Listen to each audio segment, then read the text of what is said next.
नमस्कार साथियों, स्वागत है आप सभी का अपने इस यूट्यूब चैनल ओम साई स्टडी 2.0 पर। साथियों चलिए न्यूमेरिकल के इस सीरीज़ ये सवाल नहीं बवाल है को कंटिन्यू करते हैं, जिसमें कि आज आपका 11वां पार्ट हो जाएगा।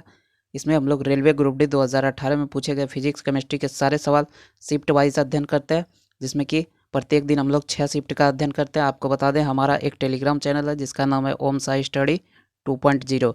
पॉइंट के जगह पे सिर्फ आपको इंग्लिश में टाइप करना है POINT पॉइंट, उसके बाद 0 लगा दीजिए। आप टेलीग्राम चैनल से जुड़ जाइए, क्योंकि हम अपने वीडियो का लिंक वहाँ प्रोवाइड करा देते हैं और साथ ही PDF को डाल देते हैं। तो अगर यदि आप चैनल पे नए हैं तो चैनल को सब्सक्राइब कर लीजिए, लाइक कर दीजिए और बेल आइकन दबा दीजिए। दोस्तों के साथ सेशन को शेयर कर दीजिए। चलिए बिना देरी किए हुए पढ़ाई को स्टार्ट करते हैं। पहला सवाल है, 15 kg की एक वस्तु जब भूमि से 5 मीटर की ऊंचाई पर हो तब इसमें निहित ऊर्जा क्या होगी। तो देखिए ऊंचाई के साथ ऊर्जा पूछा जा रहा है, तो इसमें स्थितिज ऊर्जा लगा देंगे, यानी पोटेंशियल एनर्जी बराबर mgh।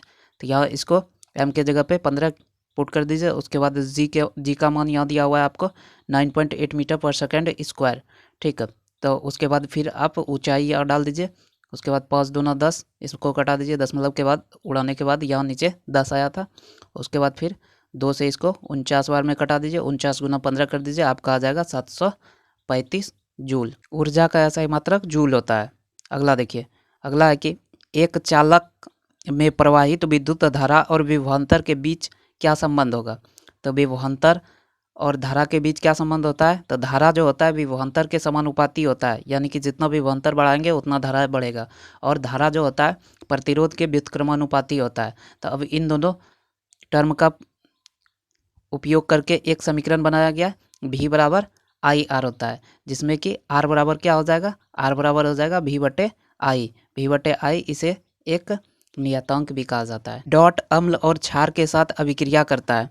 तो अम्ल और क्षार के साथ अभिक्रिया Al2O3 और ZnO भी करता है। तो इसे क्या कहा जाता है, उभयधर्मी ऑक्साइड कहा जाता है। उभयधर्मी क्या हुआ, उभयधर्मी हुआ कि जो अम्ल और क्षार दोनों के साथ अभिक्रिया करता है। इधर हो गया एल्युमिनियम ऑक्साइड और जिंक ऑक्साइड, दोनों क्या है, उभयधर्मी है। उसके बाद है कि एक बस 5 सेकंड में 36 किलोमीटर प्रति घंटा से 72 किलोमीटर प्रति घंटा तक समान रूप से गति करती है। बस के त्वरण की गणना करें। तो त्वरण बराबर क्या होता है, अंतिम वेग माइनस प्रारंभिक वेग बटे समय। तो अंतिम वेग आपका दिया हुआ है 72, उसके बाद प्रारंभिक वेग 36, अब बटे समय कर दीजिए। और उसके बाद लेकिन देखिए यहाँ कि आपको दिया हुआ है किलोमीटर प्रति घंटा, तो इसको मीटर प्रति सेकंड में बनाने के लिए 5/18 से गुना कर दीजिए। देखिए 5 से 5 आपका कट गया। उसके बाद 72 में 36 घटाइएगा तो आपका कितना आएगा, 36 दूना 72 होता है। तो 36 में 18 से भाग दीजिएगा तो 2 मीटर पर सेकंड स्क्वायर आ जाएगा त्वरण। उसके बाद अगला है कि किसी आवर्त के 4 मूल तत्वों की परमाणु संख्या 11, 13, 16 और 17 है। आधुनिक आवर्त सारणी में इसमें से सबसे अधिक धात्विक मूल तत्व की परमाणु संख्या क्या है। तो देखिए धात्विक तत्व, आवर्त सारणी में बाएं साइड जो है वह सभी धात्विक तत्व है। जैसे कि पहला आवर्त को क्या कहा जाता है, धात्विक मेटल। उसके बाद फिर क्या कहा जाता है, क्षारीय मृदा धातु, यानी पहला क्षारीय धातु और दूसरा क्षारीय मृदा धातु, यानी कि ये सभी बाएं साइड वाला धात्विक होता है और दाएं साइड वाला जो होता है वह अधात्विक होता है। ठीक है, यानी कि अधातु होता है। तो यह देखिए कि बाएं साइड वाला खोजिए। तो 11 परमाणु संख्या 11, देखिए 11, 13, 16, 17। तो 11 किसका होता है, सोडियम का 13, एल्युमिनियम का और सल्फर का 16 और क्लोरीन का 17। तो यह देखिए कि सबसे बायां साइड कौन आपका मिला, 11 मिला, सोडियम मिला। यानी कि आवर्त सारणी में बाएं से दाएं जाने पर धात्विक गुण क्या होता है, घटता है। इसीलिए बायां साइड वाला में सबसे ज़्यादा धात्विक गुण होगा। 200 वाट का एक इलेक्ट्रिक बल्ब प्रतिदिन 5 घंटे के लिए उपयोग किया जाता है। बल्ब द्वारा एक सप्ताह में उपयोग की गई ऊर्जा की गणना कीजिए। तो देखिए ऊर्जा बराबर क्या होता है, वाट, यानी कितना वाट का उपयोग आप उपकरण कर रहे हो। उसके बाद उसका संख्या होना चाहिए। उसके बाद समय आपका किस में हो सकता है, वर्ष में हो सकता है, माह में हो सकता है, सप्ताह में हो सकता है, दिन में हो सकता है, घंटा में हो सकता है, सेकंड में हो सकता है। तो यह देखिए आपका दिया क्या क्या हुआ है। तो ऊर्जा बराबर, तो वाट दिया हुआ है, 200 वाट का उपकरण है। उसके बाद फिर उसको क्या किया जा रहा है, 5 घंटा। उसके बाद एक सप्ताह के लिए बोला गया है तो 7 दिन। उसके बाद 1000 से भाग दे दीजिए यूनिट में बदलने के लिए। तो यहाँ देखिए कि 2 शून्य इधर से कट जाएगा। ठीक है, उसके बाद 5 दूना 10, ठीक है, 2 से 2 कट गया तो यानी कि 7 यूनिट हो जाएगा। अगर यदि हम लोग इसको दूसरे टर्म में देखते हैं तो यानी कि 200 वाट है, वाट गुना घंटा, वाट गुना घंटा लिखने के बाद क्या हो जाएगा, जैसे कि 200 गुना 5 घंटा है तो 1000 वाट हो गया। 1000 वाट को अब 1000 से भाग दे दीजिए किलो बनाने के लिए, तो यानी कि किलो बनाने के लिए 1000 से जैसे भाग दीजिएगा तो ये पूरा कट जाएगा, तो यानी 1 किलो वाट घंटा हो गया। 1 किलो वाट घंटा को हम लोग क्या कहते हैं कि उसी को कहा जाता है यूनिट कहा जाता है। तो यानी कि एक दिन में अगर यदि देखिए यहाँ 1 यूनिट बिजली खपत हुई तो 7 दिन में कितना हो जाएगा, 7 यूनिट हो जाएगा। यहाँ से भी हम लोग निकाल सकते हैं। उसके बाद देखिए कि यदि किसी पिंड की लंबवत ऊर्ध्व दिशा में प्रक्षेपित किया गया तो गति के उच्चतम बिंदु पर पिंड का वेग क्या होगा, यानी कि ऊपर की ओर आप कोई वस्तु को फेंक रहे हैं, ठीक है, ऊपर की ओर फेंके तो वह अधिकतम ऊंचाई पर जब जाएगी और फिर वहां से पुनः लौटने लगेगी तो उस अधिकतम ऊंचाई पर उसका वेग क्या होगा, उस अधिकतम ऊंचाई पर उसका वेग 0 हो जाएगा, तभी वहां से वह वस्तु क्या होगी, पुनः लौटेगी। तो वही क्या हो जाएगा, आंसर 0 हो जाएगा। ठीक है, उसके बाद बोल रहा है कि आधुनिक आवर्त सारणी में ब्रोमीन डॉट आवर्त में होता है। तो ब्रोमीन देखिए कि आवर्त चौथा में जिसका कि परमाणु संख्या 35 होता है, और अगर यदि ग्रुप पूछा जाए तो ग्रुप 17वां में होता है। ठीक, उसके बाद CaO में द्रव्यमान के अनुसार Ca और O के अनुपात डॉट होता है, यानी CaO कैल्शियम ऑक्साइड। तो कैल्शियम ऑक्साइड में देखिए कि कैल्शियम और ऑक्सीजन का द्रव्यमान में अनुपात पूछा जा रहा है। तो कैल्शियम का परमाणु द्रव्यमान 40, ऑक्सीजन का कितना होता है, 16। तो अब इसको अनुपात में बांट दीजिए, तो यानी कि 8 से कटा दीजिए, 8 पंचे 40 और 8 दूना 16, तो 5:2 आपका आंसर आ जाएगा। एक बस विश्राम अवस्था से चलना शुरू करती है और नियत त्वरण से एक पहाड़ी से उतरती है। यदि 10 सेकेंड में 200 मीटर की दूरी तय करती है तो उसका त्वरण क्या होगा। तो देखिए कि आपको दिया क्या क्या है, दिया हुआ है प्रारंभिक वेग 0 दिया हुआ है, समय दिया हुआ है 10 सेकंड, उसके बाद विस्थापन दिया हुआ है 200 मीटर और त्वरण आपको निकालना है। तो आप देखिए कि गति के दूसरे नियम से S बराबर ut plus half AT square. ठीक है, तो u कितना दिया हुआ है, u दिया हुआ है 0 मीटर पर सेकंड, उसके बाद t दिया हुआ आपका 10 सेकंड। ठीक है, उसके बाद प्लस हाफ ए का मान निकालना ही है हम लोग को। उसके बाद टी दिया हुआ है 10 सेकंड, टी स्क्वायर हो जाएगा, 10 गुना 10 हो जाएगा। उसके बाद 2 से इधर कटा दीजिए 5 बार में कट गया, 10 पचे 50 इधर हो गया।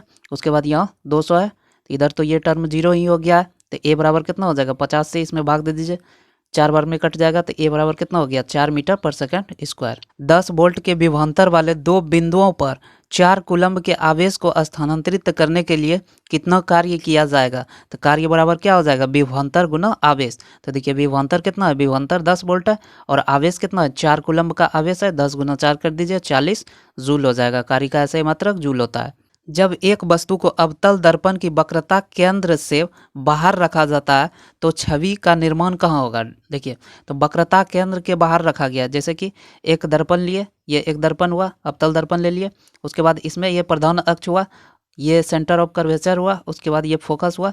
तो देखिए कि वक्रता केंद्र के, ये वक्रता केंद्र हुआ, इसके बाहर कहीं भी वस्तु को रखा गया है। ठीक है, इसके बाद लेकिन ये नहीं बताया गया कि अनंत पे रखा गया, वक्रता केंद्र के बाहर रखा गया।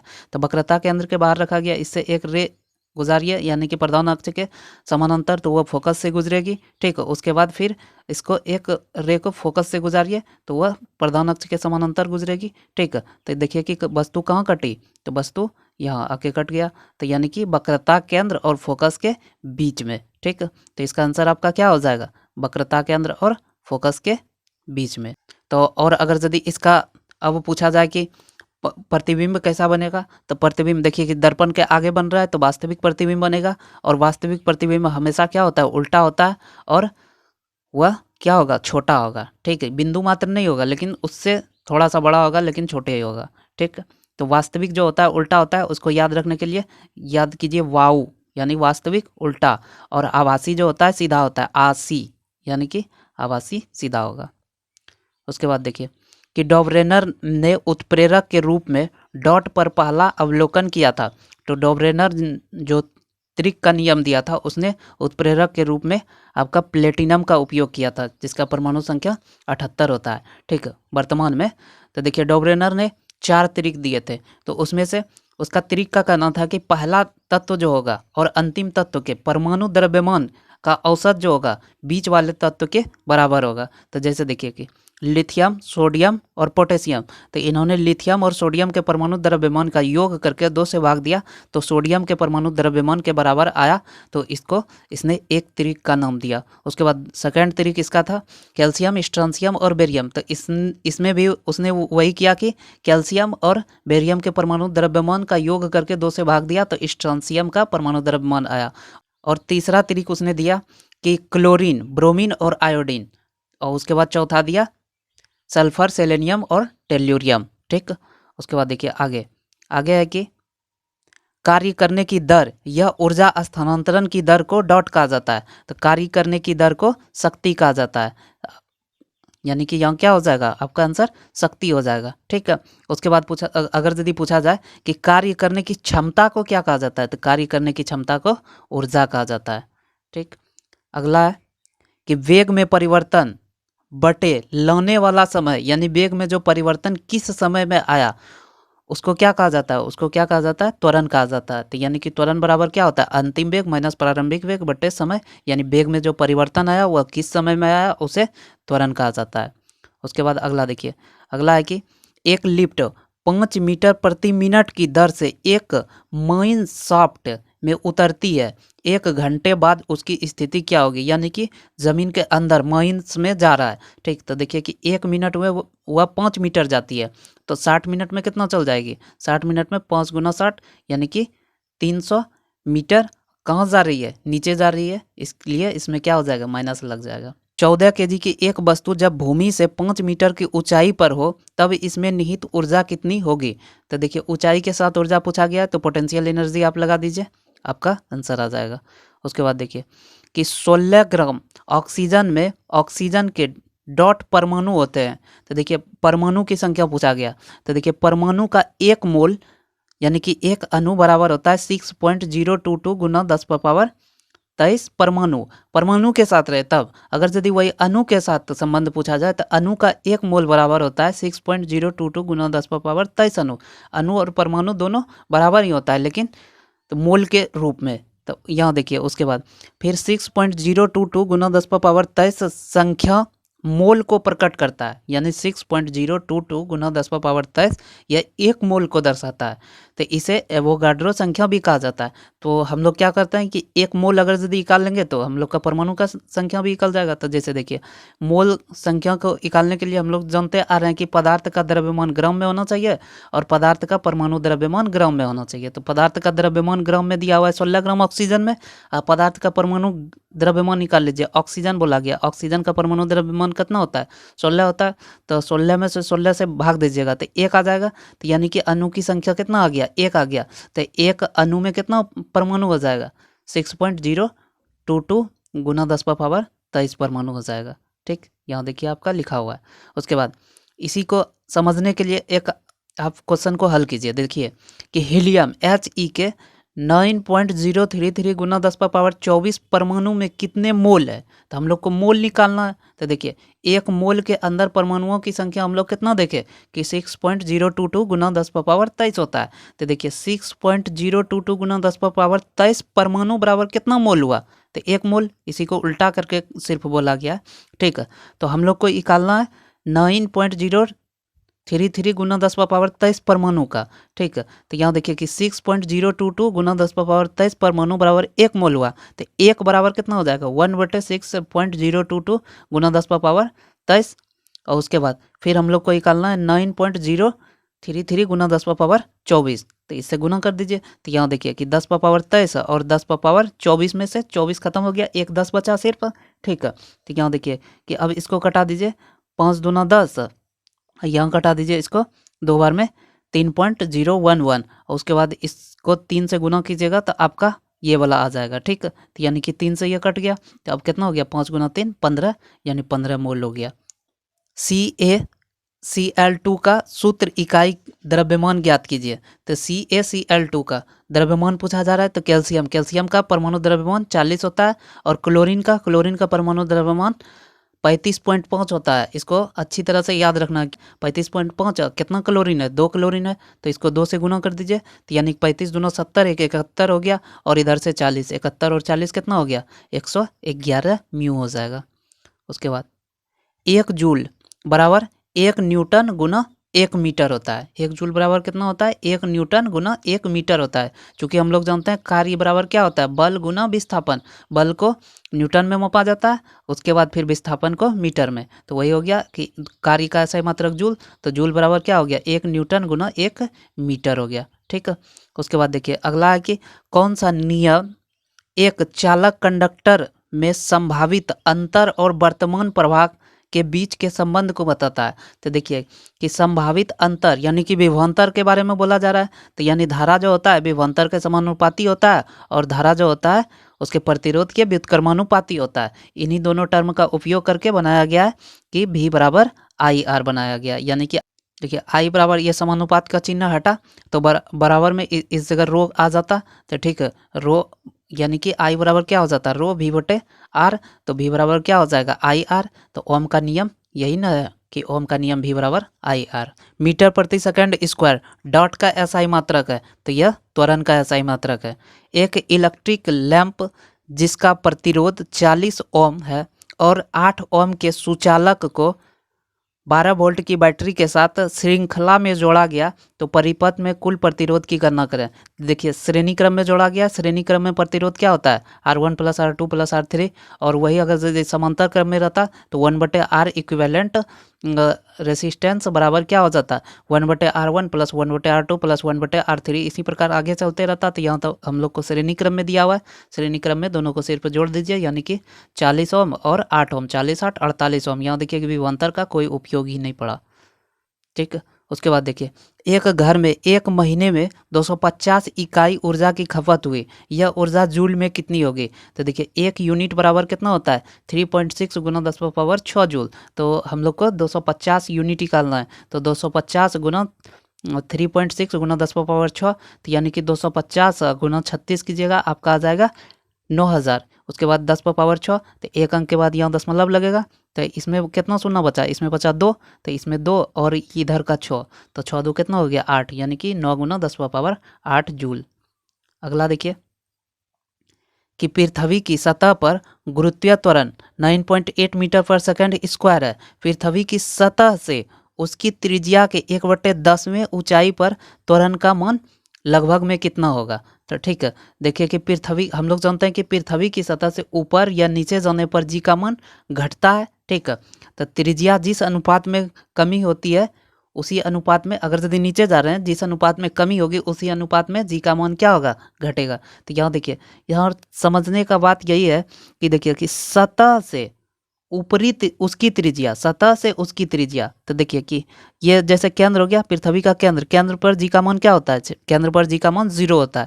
देखिए सतह पर कितना होता है, सतह पर होता है 9.8 मीटर पर सेकंड स्क्वायर होता है। ठीक है, यहाँ बोला जा रहा है कि उसकी सतह से त्रिज्या 1/10 ऊंचाई पर है, सतह से 1/10, यानी कि कहीं इस जगह होगा। ठीक है, तो यहाँ देखिए कि अगर यदि हम लोग इधर से केंद्र से 1/10 पे रहते तो जी का मान बहुत कम आता, लेकिन हम लोग सतह से 1/10 यानी कि 9/10 अभी भी केंद्र से दूर है, तो हम लोग का जी का मान जानते हैं कि घटेगा, लेकिन उतना मात्रा में नहीं घटेगा। तो कितना घटेगा, यानी कि जितना आपका जी का मान होता है 9.8, इसका 1/10वां भाग घटेगा, क्योंकि उसके त्रिज्या का 1/10वां भाग पे जी का मान पूछा जा रहा है।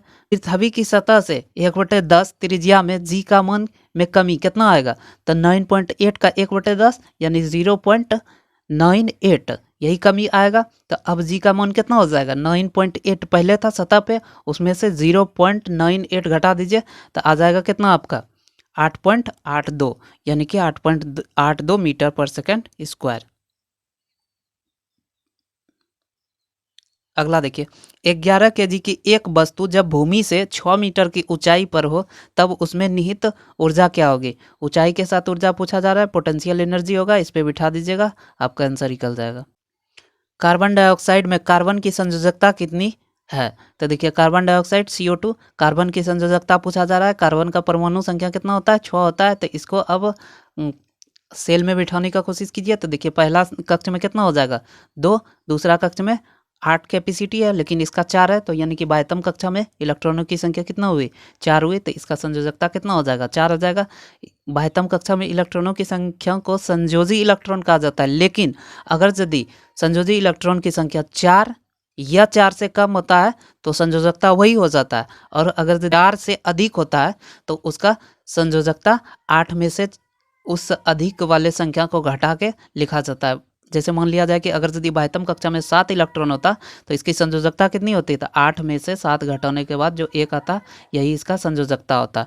ठीक, उसके बाद देखिए कि यदि m द्रव्यमान वाली वस्तु को जमीन से h ऊंचाई तक उठाया जाता है तो इस क्रिया के लिए बल की आवश्यकता होती है। वस्तु को उठाने के लिए आवश्यक न्यूनतम बल डॉट के समान होगी, तो वस्तु के वजन के बराबर होगी। क्यों? क्योंकि देखिए कि बल बराबर क्या होता है द्रव्यमान गुना त्वरण, ठीक है, और भार बराबर की भी क्या होता है कि द्रव्यमान गुना गुरुत्व त्वरण, यानी किस बल से गुरुत्वाकर्षण उसे अपनी ओर खींच रहा है उसी को भार कहा जाता है। अगर यदि हम लोग किसी वस्तु को उठाना चाहे तो उसके भार के बराबर अपना बल लगाते हैं तो वह उससे थोड़ा सा भी ज़्यादा लगेगा तो वह वस्तु क्या हो जाएगा उठ जाएगा। तो यानी ऑप्शन के हिसाब से यह था कि वस्तु के वजन के बराबर हम लोग को क्या करना होगा बल लगाना होगा, यानी भार से थोड़ा भी ज़्यादा बल लगेगा तो वस्तु उठ जाएगी।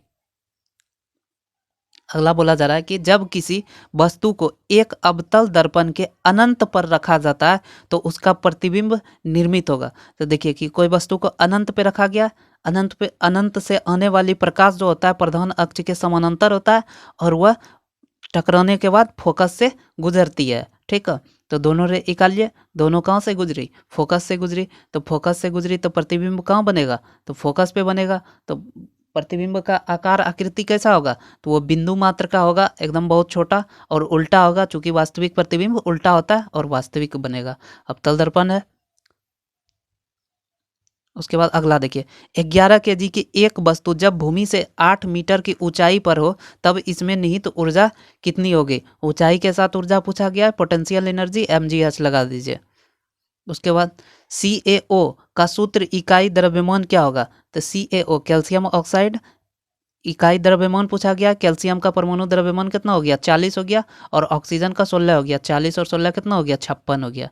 ठीक है, उसके बाद देखिए कि किसी वस्तु का कार्य करने की क्षमता या किसी वस्तु में निहित ऊर्जा डॉट पर निर्भर करती है, तो कार्य करने वाली वस्तु की स्थिति या अवस्था पर निर्भर करती है। तो यानी कार्य करने की दर को शक्ति कहा जाता है। यहाँ पूछा गया है कि कार्य करने की क्षमता को ऊर्जा कहा जाता है। अब ऊर्जा उसके वस्तु की स्थिति पर निर्भर करेगी या अवस्था पर निर्भर करेगी कि किस अवस्था में स्थिति मतलब कि वह ऊंचाई पर है तो उसमें पोटेंशियल एनर्जी हो जाएगी। अवस्था यानी कि वह चलता हुआ है या रुका हुआ है, अगर यदि चलता हुआ है तो काइनेटिक एनर्जी हो जाएगी। ठीक, तो वही इन्हीं दोनों पर निर्भर करती है क्या क्षमता। ओजोन का आणविक द्रव्यमान कितना होता है, तो ओजोन का सूत्र होता है O3, ऑक्सीजन का परमाणु द्रव्यमान 16 होता है, 3 ऑक्सीजन है तो 16 48 मी हो जाएगा। ठीक है, उसके बाद अगला है कि 1 बिलियन में पानी की 320 ग्राम मात्रा में सामान्य नमक की मात्रा 41 ग्राम है। बिलियन के द्रव्यमान प्रतिशत के द्वारा द्रव्यमान के संदर्भ में इसकी सांद्रता की गणना करें, तो सांद्रता बराबर क्या होता है मिलाया गया मात्रा बटे टोटल गुना 100। तो देखिए मिलाया गया मात्रा को केमिस्ट्री के टर्म में विलेय कहा जाता है और जिसमें मिलता है उसे विलायक कहा जाता है। तो यानी टोटल में क्या हो जाएगा विलायक प्लस विलेय गुना 100 कर दीजिए। ठीक है, तो इसको जैसे हल कीजिएगा आप 41 और इधर आपका हो जाएगा दोनों को जोड़ने के बाद 320 और 41 जोड़ने के बाद 361 आएगा। इसको लगभग 360 मान लीजिए। 360 मानने के बाद आपको कटौने में थोड़ा सा आसानी हो जाएगा, आसान हो जाएगा, तो यानी कि 11.36% आपका आंसर आ जाएगा। ठीक, तो यहाँ देखिए अब बोला जा रहा है कि उक्त प्रतीक डॉट का प्रतिनिधित्व करता है। तो ये जो प्रतीक चिन्ह है ये किसका प्रतिनिधित्व करता है, ये वोल्ट मीटर है। वोल्ट मीटर को हम लोग जानते हैं किस क्रम में जोड़ा जाता है, तो वोल्ट मीटर को समांतर क्रम में जोड़ा जाता है। तो वोल्ट मीटर क्या करता है, वोल्ट मीटर विभवांतर को मापता है। एक आदर्श वोल्ट मीटर का प्रतिरोध क्या होना चाहिए, एक आदर्श वोल्ट मीटर का प्रतिरोध अनंत होना चाहिए। 12 वोल्ट का विभवांतर होने वाले दो बिंदुओं के बीच है किया गया कार्य 36 जूल है। तो उस बिंदुओं के बीच बहने वाले विद्युत आवेश डॉट होंगे। तो यानी कार्य बराबर क्या होता है, विभवांतर गुना आवेश। तो कार्य आपका दिया हुआ है 36 जूल, विभवांतर दिया हुआ है 12 वोल्ट। उसके बाद फिर आपको आवेश निकालना है, तो 12 तिया 36 कट जाएगा, आवेश आ जाएगा 3 कूलम्ब, यानी उसको सी से सूचित किया जाता है। डॉट एक संक्रमण धातु नहीं है, तो इसमें देखिए नेपथुनियम परमाणु संख्या 93 जो कि एफ ब्लॉक में चला गया। तो संक्रमण धातु कौन सा होता है, संक्रमण धातु होता है जो कि डी ब्लॉक तत्व में पाया जाता है। तो देखिए ये एफ ब्लॉक में चल गया, तो यही आपका आंसर आ जाएगा। लेकिन अब इधर देख लेते हैं कि रेहेनियम परमाणु संख्या 75, तो ये तो डी ब्लॉक में आ गया। उसके बाद जर्कोनियम परमाणु संख्या 40, ये भी डी ब्लॉक में आ गया। उसके बाद टेक्नेटियम ये भी आपका परमाणु संख्या 43 डी ब्लॉक में ही आ गया। तो आपका आंसर क्या हो जाएगा, नेपथुनियम। ठीक। उसके बाद अगला देखिए, अगला है कि 50 केजी भार का एक लड़का 9 सेकंड में 45 सीढ़ियां चढ़ जाता है। यदि प्रत्येक सीढ़ी की ऊंचाई 15 सेंटीमीटर है तो उसकी शक्ति ज्ञात कीजिए। जी का मान आपको दिया हुआ है 10 मीटर पर सेकंड स्क्वायर। तो देखिए शक्ति बराबर क्या होता है, कार्य करने की दर को शक्ति कहते हैं। ऊपर कार्य होना चाहिए, नीचे उससे समय से भाग दे दीजिए, आपका शक्ति निकल जाएगा। तो देखिए वर्क बराबर पहले क्या होता है, वर्क बराबर होता है mgh, यानी द्रव्यमान गुना गुरुत्व त्वरण गुना हाइट। तो देखिए कि द्रव्यमान आपका दिया हुआ है 50 केजी का लड़का है, जी का मान दिया हुआ है 10। उसके बाद 45 सीढ़ी चढ़ रहा है, लेकिन प्रत्येक सीढ़ी की ऊंचाई कितना है, 15 सेंटीमीटर। इसको मीटर में बदलने के लिए 100 से भाग दे दीजिएगा, तो यानी कि 15/100, 45 सीढ़ी है, 45 से गुना कर दीजिए। 100 में से 2 शून्यों से ये दोनों शून्य कट गया। ठीक है। उसके बाद देखिए 9 पचे 45 कट गया, तो यानी 5 25 गुना 15 आपका आ जाएगा 375।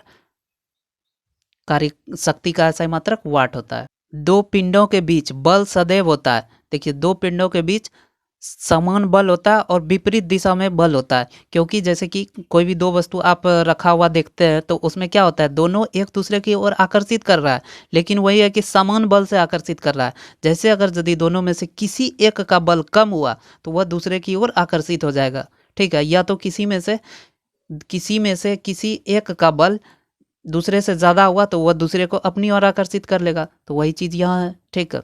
एम द्रव्यमान की एक वस्तु को भू स्तर से 4h की ऊंचाई पर ऊपर उठाया गया, वस्तु की स्थिति से ऊर्जा ज्ञात कीजिए। तो यहाँ देखिए आपको थोड़ा सा देखने के लिए है कि एम द्रव्यमान की वस्तु, द्रव्यमान का मान भी एम ही दिया हुआ है। ठीक है, एम। उसके बाद जी का मान नहीं दिया हुआ है तो जी का मान जी ही रख दीजिए। उसके बाद 4 ऊंचाई पर रखा गया है तो 4h लिखना होगा। तो देखिए अब पोटेंशियल एनर्जी क्या हो जाएगा, 4mgh, यानी कि ये आपका आंसर आ जाएगा। ठीक।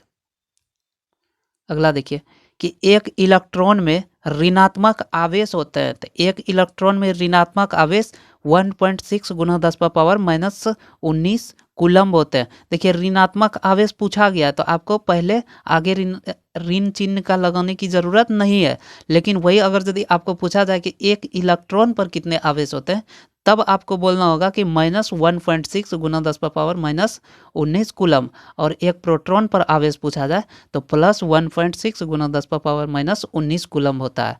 अगला देखिए, अगला है कि उत्तल दर्पण की फोकस लंबाई डॉट होती है।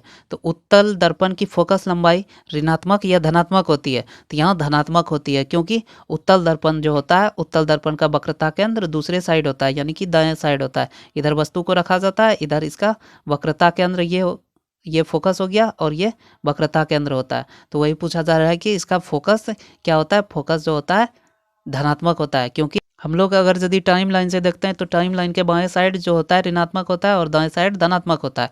जैसे कि देखिए कि अगर यदि ये उत्तल दर्पण लिए, उत्तल दर्पण का अंदर का साइड कलर किया हुआ रहता है, तो देखिए यहाँ अगर यदि हम लोग इसको पोल मानते हैं तो पोल के हम लोग किस साइड है, इस हम लोग का वक्रता केंद्र और फोकस किस साइड है, दायां साइड है। दायां साइड में क्या होगा, पॉजिटिव हो जाएगा। ठीक है। तो वही यहाँ क्या होगा, पॉजिटिव होगा। और अगर यदि प्रतिबिंब की बात किया जाए तो जैसे मान लिया जाए कि उत्तल दर्पण है, उसमें से प्रतिबिंब वस्तु को अनंत पे रखा जा रहा है, अनंत पे वस्तु को रखा जा रहा है, तो उससे प्रकाश जो आएगी प्रधान अक्ष के समानांतर आएगी। समानांतर आने के बाद टकरा के वह फोकस से गुजरना चाहिए, तो चूंकि फोकस तो उसका उस साइड है, ठीक है, तो वह टकरा के लौट जाएगी। तो वह जब दोनों किरण टकरा के लौटेगी तो वह फोकस से आता हुआ प्रतीत होगा, ठीक है। इसी कारण उसका प्रतिबिंब जो बनता है आभासी बनता है, और आभासी प्रतिबिंब हर हमेशा क्या होता है, सीधा होता है, ठीक है। उसके बाद वही अगर यदि अवतल दर्पण की बात की जाए तो अवतल दर्पण में क्या होता है, वक्रता केंद्र और फोकस दोनों दर्पण की ओर ही होता है, ठीक। इस कारण इसे माइनस में लिया जाता है। अगला देखिए कि 7 ओम प्रतिरोध वाली तार को इस पर दुगुना कर दिया जाता है, तार का नए प्रतिरोध की गणना करें। यानी कि 7 ओम का एक लंबा प्रतिरोध था, तार था, और उसको दुगुना कर दिया गया है, यानी कि उसका आधा आधा कर दीजिए, यानी कि 7/2 ओम हो गया प्रत्येक का प्रतिरोध, और वह दोनों क्या हो गया, समानांतर क्रम में हो गया। तो यानी कि समानांतर क्रम में 1/r इक्विवेलेंट रेसिस्टेंस बराबर क्या होता है, 1/7/2 हो जाएगा। उसके बाद ये 2 ऊपर चला जाएगा, तो अब इसको हम लोग 2/7 लिख सकते हैं। फिर 2/7 2 प्रतिरोध है, तो यानी कि 4/7 हो गया, और समानांतर क्रम में इसको पलट दिया जाता है, यानी कि 7/4 हो जाएगा। 7/4 होने के बाद आपका हो जाएगा 1.75 ओम। और हम लोग अगर यदि याद रखते हैं तो अगर यदि तार की लंबाई को खींच कर दोगुना किया जाता है तो उसका प्रतिरोध क्या हो जाता है, 4 गुना हो जाता है। और अगर यदि तार के लंबाई को पिघलाकर दोगुना किया जाता है, यानी कि 2 मोटाई का किया जाता है, तो उसका प्रतिरोध क्या हो जाता है, उसका प्रतिरोध 1/4 हो जाता है। तो वही अगर यदि उसको हम लगाएंगे तो जैसे कि 7 का 1/4 डायरेक्ट निकाल दीजिए, तो आपका कितना आ जाएगा, 1.75 ओम आ जाएगा, ठीक है। उसके बाद देखिए कि अणु का गठन करने वाले परमाणु की संख्या को इसे डॉट के रूप में जाना जाता है, इसे परमाणुकता के रूप में जाना जाता है। जैसे कि ऑक्सीजन का एक परमाणु 2 परमाणु मिलकर ऑक्सीजन का एक अणु का निर्माण किया, तो इन दोनों परमाणु को क्या कहा जाएगा, परमाणुकता कहा जाता है, ठीक। अगला क्वेश्चन है कि 0 डिग्री सेल्सियस पर तरल पानी के कणों में उसी ताप पर बर्फ में कणों की तुलना में अधिक ऊर्जा क्यों होती है। यानी कि 0 डिग्री सेल्सियस पर बर्फ भी है और 0 डिग्री सेल्सियस पर पानी भी है, लेकिन पानी में अधिक ऊर्जा क्यों होती है। तो देखिए इसका आंसर हो जाएगा, चूंकि बर्फ से तरल पानी में रूपांतरित की प्रक्रिया के दौरान बर्फ के कण उष्मा ऊर्जा को अवशोषित कर लेती है, ठीक है। यानी जब बर्फ था उसको अगर यदि फिर हीट किए, ठीक है, तब वह पानी बना 0 डिग्री सेल्सियस पर, ठीक है, तो उसमें ऊर्जा क्या हो गया, बर्फ के तुलना में थोड़ा सा ज़्यादा हो गया। अब हम लोग देखते हैं कि ऊष्मा कितने प्रकार का होता है, उसी से हम लोग उस क्वेश्चन को समझ जाएंगे। ऊष्मा हीट जो होता है 2 प्रकार के होता है, एक होता है सेंसिबल हीट यानी कि विशिष्ट ऊष्मा, एक होता है लेटेंट हीट यानी गुप्त ऊष्मा। सेंसिबल हीट जो कि तापमान में अंतर को बढ़ाता है, जैसे कि 0 डिग्री सेल्सियस किसी का तापमान है, उसको 100 डिग्री सेल्सियस पर लाने के लिए उसको हम कौन सा ऊष्मा देते हैं, उसको देते हैं विशिष्ट ऊष्मा देते हैं, ठीक है। और अगर यदि अवस्था परिवर्तन करना रहे कि यानी कि 0 डिग्री सेल्सियस बर्फ को 0 डिग्री सेल्सियस पानी में बदलना रहे, तो उसके लिए हम लोग को किस ऊष्मा की ज़रूरत पड़ती है, तो उसमें हम लोग को लेटेंट हीट यानी गुप्त ऊष्मा की ज़रूरत पड़ती है। तो ठीक, तो यहाँ देखिए कि इस डायग्राम से समझिए, अच्छी तरह से समझ में आ जाएगा। जैसे है कि 0 डिग्री सेल्सियस से 0 डिग्री सेल्सियस ताप में बदलने के लिए आपको कौन सा ऊष्मा की आवश्यकता होगी, तो उसमें आपको विशिष्ट ऊष्मा की आवश्यकता होगी, ठीक है। तो यहाँ देखिए कि -10 डिग्री सेल्सियस पर बर्फ रखा हुआ है, -10 डिग्री सेल्सियस पर बर्फ है।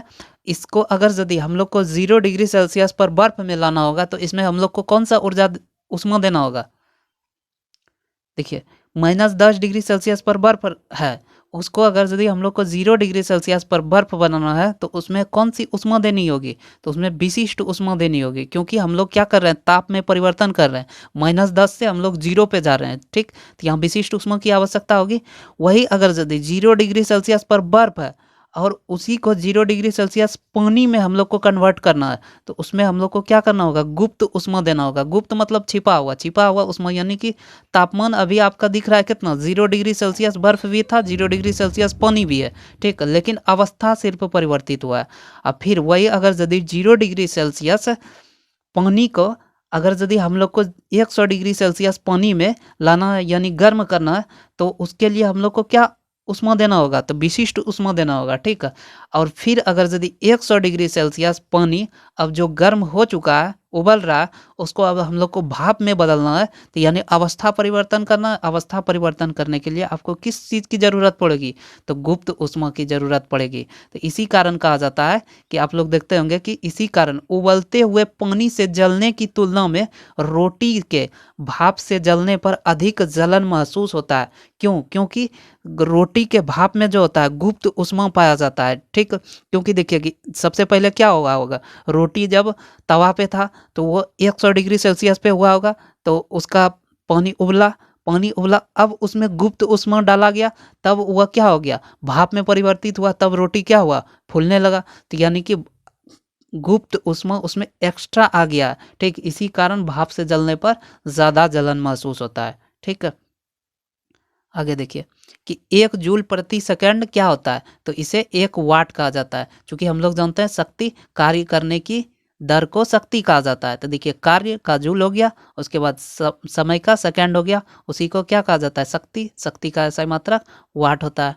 ठीक, अगला देखिए कि 8 ओम प्रतिरोध की तार की लंबाई दोगुना कर दिया जाता है, तो तार के नए प्रतिरोध की गणना करें। तो यानी कि दोगुना किया जा रहा है, मोड़ के दोगुना किया जा रहा है, तो इसका प्रतिरोध 1/4 हो जाएगा, यानी 1/4 कर दीजिए, आपका कितना हो जाएगा, 2 ओम हो जाएगा। अगला देखिए कि जब दो समान बल किसी पिंड पर एक दूसरे के विरुद्ध दिशा में प्रयुक्त होते हैं, तो पिंड पर प्रयुक्त होने वाले कुल बल क्या होगा। तो यानी एक ही पिंड है, इस पे दो समान बल एक दूसरे के विपरीत दिशा में प्रयुक्त हो रहा है, यानी ये इधर खींच रहा है, ये इधर खींच रहा है। ठीक है, तो इसमें अगर यदि 10 न्यूटन का बल ये भी खींच रहा है और 10 न्यूटन का बल ये भी खींच रहा है, तो दोनों का कुल बल कितना हो जाएगा, कुल बल क्या हो जाएगा, शून्य हो जाएगा, क्योंकि दोनों में से किसी की और वस्तु वह विस्थापित नहीं होगी। इस प्रकार हम लोग का आज का टॉपिक पूरा हो गया। आशा करता हूँ कि आपको वीडियो अच्छा लगा होगा। अगर यदि आपको वीडियो अच्छा लगा है तो वीडियो को लाइक कर दीजिए, चैनल को सब्सक्राइब कर लीजिए, सेशन को शेयर कर दीजिए। कल फिर मिलेंगे अगले वीडियो के साथ। धन्यवाद।